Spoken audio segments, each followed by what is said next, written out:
যেখানে ছিলাম আমরা,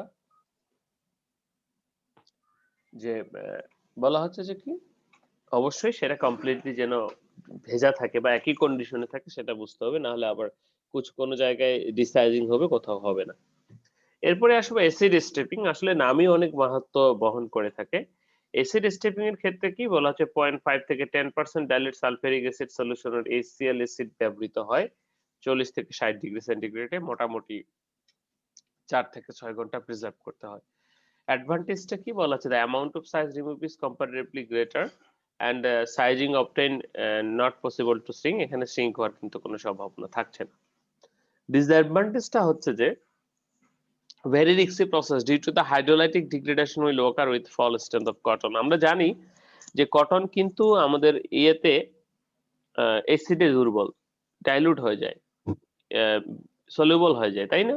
তো যখন এটা সলিউবল হয়ে যাবে বা হয়ে যাবে তখন কিন্তু আমাদের সমস্যাটা হবে। সো এটা একটু dangerous. Large floor space require discontinuous process. এটা একই সাথে লার্জ ফ্লোর স্পেস দরকার হয় এবং discontinuous process. Okay, the next is enzymatic stepping এবং enzymatic decising। তো এই enzymatic decising stepping এখানে কি হবে, এখানে আমরা যে এনজাইম ইউজ করে আমাদের যে সাইজ ম্যাটেরিয়ালটা আছে সেটাকে ডিগ্রেড করে দেব, সেটাই হচ্ছে enzymatic stepping বা decising। বলা হচ্ছে যে among all decising process enzymatic decising is very popular and effective. Enzymatic decising is the classical decising process of degradation starts on cotton fabric using enzyme। তো এই এনজাইম ইউজ করব, তাহলে enzyme গুলো কি সেটা আগে জানা দরকার। বলা হচ্ছে যে enzyme enzymes are complex organic soluble biocatalyst formed by living microorganism which catalyze the chemical reaction of biological process। অর্থাৎ এগুলো এক প্রকার লিভিং অর্গানিজম থেকে পাওয়া যায় বা লিভিং অর্গানিজম গুলো সরাসরি থাকে যারা কি করছে এই ধরনের উৎসেচক নিঃসরণ করছে, সেগুলো কি করছে তাদের the enzymes are quite specific in their action of practical substance এর উপর তারা কিন্তু অনেক বেশি অ্যাক্টিভ। কি করছে তাহলে these are complex organic biosoluble biocatalyst formed by living organism material. So a small quantity of enzyme is able to decompose large polymer molecule।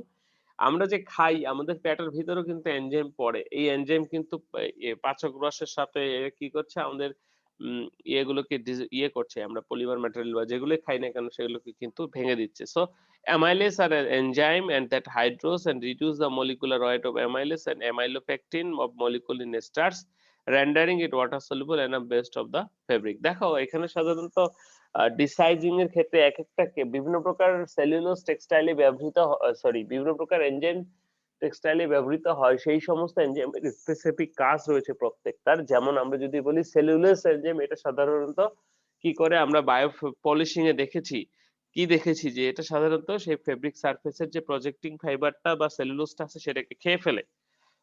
Okay, they are living organism, they are action enzyme pH time sensitive, temperature sensitive, 60 degree বা 70 ডিগ্রির উপরে উঠলে এই সমস্ত living organism গুলো মরে যায়।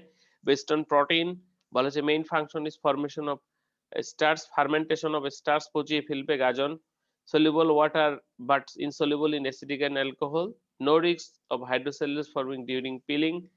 কারণ যেহেতু এনজাইম ইউজ করলে সেটা খেয়েই ফেলতেছে তাহলে তার পিলিং হওয়ার কোনো সম্ভাবনা নাই। So this are the function of definition of enzyme, যেটা কি করবে আমরা আমাদের ইয়ের ক্ষেত্রে ইউজ করতে পারি। তো দেখো এখানে টাইপস অফ এনজাইমের ক্ষেত্রে যদি আমরা বলি যে ডিসাইজিং এ কি কি এনজাইম ইউজ করা হয়, সেটা হচ্ছে অ্যামাইলেস এনজাইম এবং একই সাথে সেলুলোজ এনজাইম। বলা আছে degrade cellulose if more than cellulose damage and convert. এই সেলুলোজ এনজাইমটা অল্প দিতে হয়, নাহলে কিন্তু খেয়ে ফেলবে সেলুলোজ সহ। অ্যামাইলেস এনজাইমটা কি, এটা আউটস্ট্যান্ডিং ফিচার, এটাই সবচেয়ে ব্যবহৃত হয়। only hydrolyze the starch but not attack the cellulose and it is used for decising। Cellulose enzyme যেটা সেটা ইউজ করলে সেটা সেলুলোজটাকেও অ্যাটাক করছে, কিন্তু আমরা যদি অ্যামাইলেস এনজাইম ইউজ করি সেই অ্যামাইলেস এনজাইমটা কি করছে শুধুমাত্র আমাদের যে ম্যাটেরিয়ালটা রয়েছে আহ, আমাদের যে অ্যামাইলেস বা সাইজিং ম্যাটেরিয়ালটা রয়েছে সেটাকেই শুধু অ্যাটাক করছে। Okay, types of amylase enzyme and example. তাহলে অ্যামাইলেস এক্সাম্পলের টাইপস যদি আমরা বলি, অ্যামাইলেস এক্সামটা সাধারণত কোথা থেকে পাওয়া যায়, মেল্ট এক্সট্রাক্ট হতে পারে বা মেল্ট প্রিপারেশন, ব্যাকটেরিয়াল এক্সট্রাক্ট, এবং প্যানক্রিয়াটিক অ্যানালাইসিস। মেল্ট এক্সট্রাকশনস কোথা থেকে হতে পারে সেটা বিভিন্ন প্রকার বলে জার্মিনেটেড বার্লি কর্নস বা বিভিন্ন প্রকার স্টার্চ অবটেইন থেকে হতে পারে। যেমন obtained by extraction of freshly germinated barley kernels থেকে হয়, and concentrated temperature pH is much more important for enzyme efficiency of the enzyme. It is raised, upper limit become destroy. দেখো এই সমস্ত এনজাইমকে তো কোথাও না কোথাও থেকে এক্সট্রাক্ট করতে হবে, কোনো না কোনো কিছুর উৎসেচক বা নিঃসরিত হচ্ছে। তো সেটার ক্ষেত্রে বার্লি জার্মিনেটেড বার্লি কর্ন থেকে সাধারণত এই যে মেল্ট এক্সট্রাক্ট যেটা বা এই অ্যামাইলেস এনজাইমটা পাওয়া যায়। এরপরে যদি আমরা বলি যে বেস্ট রেজাল্ট সাধারণত 60 ডিগ্রিতে 75 এ ডিস্ট্রয় হয়ে যায়, মরে যায়। ট্রেড নাম কি বলা হচ্ছে, ডিসাটোফর ফারমেন ডি টারহাইট এমডি, this are the commercial name বা ট্রেড নেম, মার্কেটে এই নামে পাওয়া যায় এই ইয়েটাকে, অর্থাৎ মেল্ট এক্সট্রাক্ট অ্যামাইলেস এনজাইমটাকে। ব্যাকটেরিয়াল এক্সট্রাক্টটা কি, ব্যাকটেরিয়া থেকে যেগুলো আইসোলেট করা হয়, বলা আছে this fermented is obtain from the bacillus subtilis. আমরা এই ধরনের ব্যাকটেরিয়ার নাম পড়েছি ইন্টারমিডিয়েটে, মনে করে দেখো। Which gross in grains of rice and breaks down the starch into the water soluble dextrin. Okay, fermented rice produce bacteria, extract, grow, enlarge and prepare. তাহলে কোথা থেকে ফার্মেন্টেড রাইস, আমরা যে পান্তা ভাত খাই সেই পান্তা ভাত বা এই ধরনের রাইস পচালে সেখান থেকে এই ধরনের ব্যাকটেরিয়া গুলো উৎপন্ন হয়। বেস্ট রেজাল্ট 70 থেকে 75, ডিস্ট্রয়েড 95 ডিগ্রি সেন্টিগ্রেড। ব্যাকটেরিয়াল যেটা অ্যামাইলেস, সেটার বিভিন্ন প্রকার নাম আছে বাজারে, যেমন রেপিডেস, বায়োলেস, ব্যাকটালোস, গ্যালাক্টোস, এক্রাই এক্সেট্রা। এরপরে আমরা যদি বলি প্যানক্রিয়াটিক অ্যানালাইসিস এনজাইম, অর্থাৎ বিভিন্ন প্রকার প্রাণীর প্যানক্রিয়াটিক থেকে, আমাদের যেমন পেটে থেকে, enzymes are prepared from the pancreases of slaughtered animals, বিভিন্ন প্রকার যেগুলো কসাইখানায় প্রাণী, সেগুলো প্রাণীর ওই যে প্যানক্রিয়েট থেকে সাধারণত যে যেখান থেকে পিত্তরস খরিত হয়। Characteristic feature pancreatic amylase and that from milky emulsion in water and capable of modifying starch, albumin, pectins and fats কে দূর করতে পারে। ট্রেড নেম সাধারণত ফার্মাসল, নোভোফার্মাসল হিসেবে ব্যবহার করা হয়। আমাদের দেশে কিন্তু একটা কোম্পানি আছে নোভো এনজাইম, নাম শুনে থাকি। Okay, condition of desizing of আর prevent of enzyme,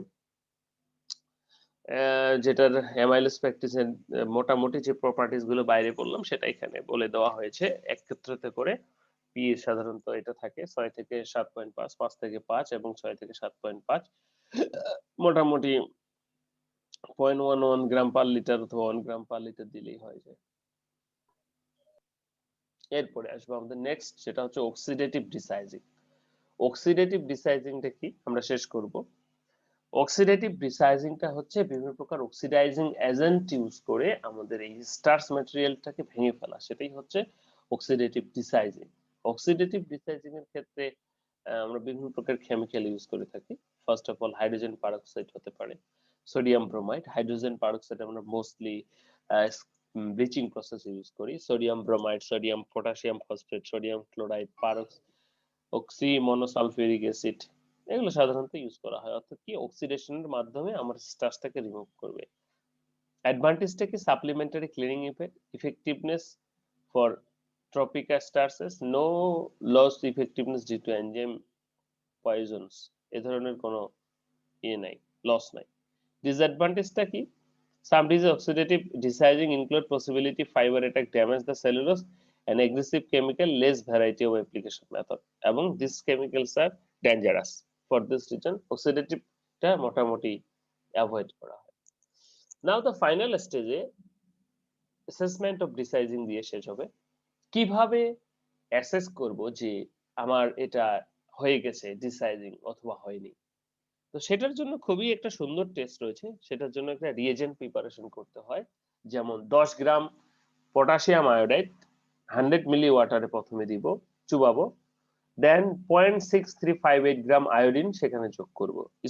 stir until the iodine completely dissolve in KI solution. কি হলো তাহলে, প্রথমে একটা বিকার দিব, সেই বিকারে কি করছি, 100 মিলি পানি আছে, 100 মিলি পানি আছে, সেখানে কি 10 গ্রাম কেআই দিচ্ছি পটাশিয়াম আয়োডাইড প্লাস 0.6358 গ্রাম আয়োডিন দিচ্ছি, 100 মিলিতে দিয়ে ডিসলভ করছি, হলো। তারপর এখানে আরো 800 মিলি যোগ করছি ইথানল, তাহলে হলো 900 মিলি, and then water volume by raised 100 মিলি, এই সরি 1000 মিলি, তাহলে আর বাকি থাকলো কত, 100 মিলি। তাহলে 100 মিলি পানি দিচ্ছি, তাহলে টোটাল হলো কত, 1000 মিলি, অর্থাৎ 1 লিটার। এই যে আমাদের এটা এখন রিএজেন্টটা প্রিপারেশন হলো, এবার কি করব, যে put 1 or 2 drops on the above solution of the fabric, rub gently and then assess the color change per Tagua scale। এখানে যে স্কেলের সাহায্যে মেজার করা হয় সেটাকে ঠেগা বা ঠেগুয়া স্কেল বলা হচ্ছে। Before testing the fabric should be cold and should not be reduce alkalinity on it. দেখো আমরা স্টার্চ এবং আয়োডিনের টেস্ট করেছিলাম ইন্টারমিডিয়েটে, মনে আছে কিনা, ব্লু হয়ে যায়। তো এখানেও আমরা সেম কেসে করছি, যখন যে ফেব্রিকটা ডিসাইজ হয়েছে বলে দাবি করা হয়, সেই ফেব্রিকের উপর যখন আমরা এই ধরনের বলা হচ্ছে ফেলবো, এই কেমিক্যালটা ফেলবো ফোটায় ফোটায় এবং রাবিং করব, বলা হচ্ছে put 1 or 2 drops on the above solution of the fabric এর উপর দিব and rub gently and then assess the color, এবং ঘষের পরে কালার দেখব। No colour change, no starch is present. Starch না থাকলে তো কার সাথে বিক্রিয়া করবে, পেল ব্লু অর ব্লুইশ ভায়োলেট যদি হয়, presence of starch or a bland starch synthetic size এগুলো আছে, brown, presence of modified starch or bland starch PVA like material সেখানে রয়েছে। ন্যাচারালের ক্ষেত্রে বা এই ধরনের ক্ষেত্রে সাধারণত বা সিনথেটিকের ক্ষেত্রে ব্লু হয়, আর মডিফাইডের ক্ষেত্রে ব্রাউন হয়ে থাকে। এটা হচ্ছে আমাদের অ্যাসেসমেন্ট, যার মাধ্যমে আমরা বুঝতে পারবো যে হয়েছে কিনা। এখন এই কালারটা কি পরিমাণ হয়েছে সেটা আমাদের যে ট্যাগোয়া স্কেল সেটার 1 থেকে 9 পর্যন্ত আছে, তোমরা দেখতে পাচ্ছ। তো এই কালারটা চেঞ্জটা খুব বেশি হলে, অনেক বেশি ডার্কার হলে সেটা 1, আর যদি কোনো রকম না হয় বা একেবারে নাই সেটা হচ্ছে 9। এই 1 থেকে 9 হচ্ছে তার রেটিং, যেটাতে পড়ে সেটাই হচ্ছে তার ডিসাইজিং গ্রেড। কমন প্রবলেম গুলো একটু দেখে নিব।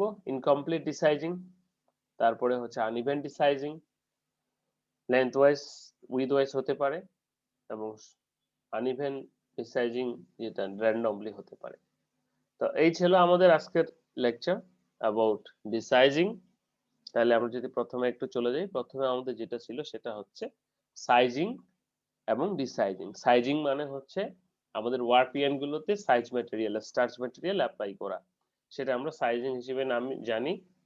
তো সেটার অনেকগুলো প্রপার্টিস অবজেক্টিভস রয়েছে, ক্লিন করা, এক্সটেন্ড বাড়ানো মূল কথা। তো বিভিন্ন প্রকার সাইজিং ইনগ্রেডিয়েন্টস রয়েছে, adhesive, wetting agent, softener, lubricant, hygroscopic agent, tinting agent, antimildew, antifoaming, তা প্রত্যেকটার নাম এবং ফাংশন, টাইপস, সাইজিং রেসিপি সহ কিভাবে করা হয়, অ্যাডভান্টেজ ডিসঅ্যাডভান্টেজ।